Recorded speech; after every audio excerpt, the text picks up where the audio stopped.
Hello बच्चों, चलिए आज का हमारा प्रश्न है वे अंतराल ज्ञात कीजिए जिनके लिए निम्नलिखित फलन वर्धमान या ह्रासमान है। फलन हमें f(x) बराबर दिया गया है 2x³ माइनस 15x² प्लस का 36x प्लस 1। हमें यहाँ से इसके लिए अंतराल ज्ञात करना है। तो इस प्रश्न को करने हेतु हमारे पास यहाँ से हमारी मुख्य अवधारणा रहेगी, हमारे पास कोई भी फलन जो दिया गया है f(x) किसी भी अंतराल i में, f(x) अंतराल i में, f(x) i में वर्धमान है, f(x) i में वर्धमान है। यदि हमारे पास वर्धमान है, यदि हमारे पास f' का जो मान आ जाए, यदि f' जो आ जाए वह हमारे पास धनात्मक आ जाए, और यही फलन हमारे पास ह्रासमान है।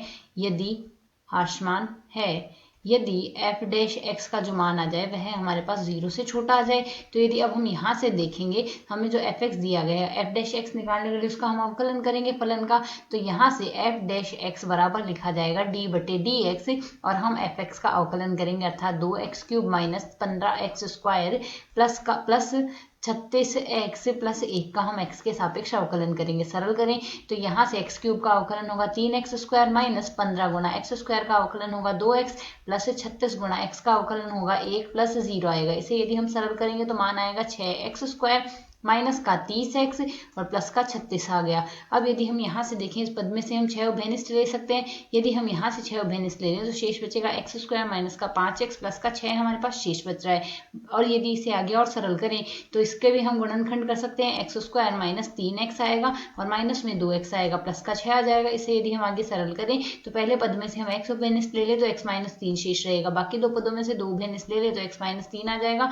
और यदि हम इसे आगे सरल करें तो x माइनस 3 और उभयनिष्ठ ले सकते हैं। यदि x माइनस 3 उभयनिष्ठ ले ले, शेष बचेगा x माइनस 2। अब प्रश्न के अनुसार यदि हम यहाँ से देखें, इस फलन के हमारे पास f' के हमारे पास यहाँ से 2 मूल आ रहे हैं, 3 और 2। तो यदि हम वास्तविक अक्ष पर इसे प्रदर्शित करें, यह हम एक वास्तविक रेखा ले लेते हैं, यह x को प्रदर्शित करिए, यहाँ से यह माइनस अनंत से प्लस अनंत की ओर अग्रसर है। हमारे पास यहाँ से x बराबर 3 और x बराबर 2 इसके मूल है। यदि यह x बराबर 2 हो और यह हमारे पास x बराबर 3 हो, तो यहाँ से हम f' हमने लिखा है, तो ये हम f' के लिए ही लिख रहे हैं। तो यहाँ से जब भी यहाँ से x का मान माइनस 2 से छोटा है, अर्थात माइनस अनंत से माफ कीजिएगा 2 से छोटा है, तो माइनस अनंत से 2 के बीच में f' का मान हमारे पास यहाँ पर क्या आ जाएगा, इस अंतराल में धनात्मक आएगा। किंतु 2 से 3 के बीच में, जैसा कि f' से हम देख रहे हैं, यह मान ऋणात्मक आएगा f' का। और 3 से जब भी फलन x का मान बड़ा होगा तो 3 से अनंत तक यह मान f' का धनात्मक आ रहा है। तो यहाँ से हम देख सकते हैं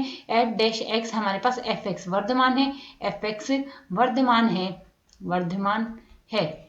यदि हमारे पास f' का मान धनात्मक आ जाए, यदि f' का मान धनात्मक आ रहा है, अर्थात यहाँ से हमारे पास मान धनात्मक के अंतराल में आ रहा है, जब भी हमारे पास x का मान माइनस अनंत से 2 व 3 से अनंत के मध्य है, इस अंतराल में हमारे पास f' का मान धनात्मक आ रहा है। ठीक इसी प्रकार यदि हम यहाँ से देखें, f(x) हमारे पास ह्रासमान है, f(x) ह्रासमान है। यदि हमारे पास ह्रासमान है, यदि f' हमारे पास ऋणात्मक आ रहा है, यदि f' ऋणात्मक आ रहा है तो हमारे पास x किस अंतराल में विद्यमान है, 2 से लेके अनंत के अंतराल में, 2 से लेके 3 के अंतराल में विद्यमान है।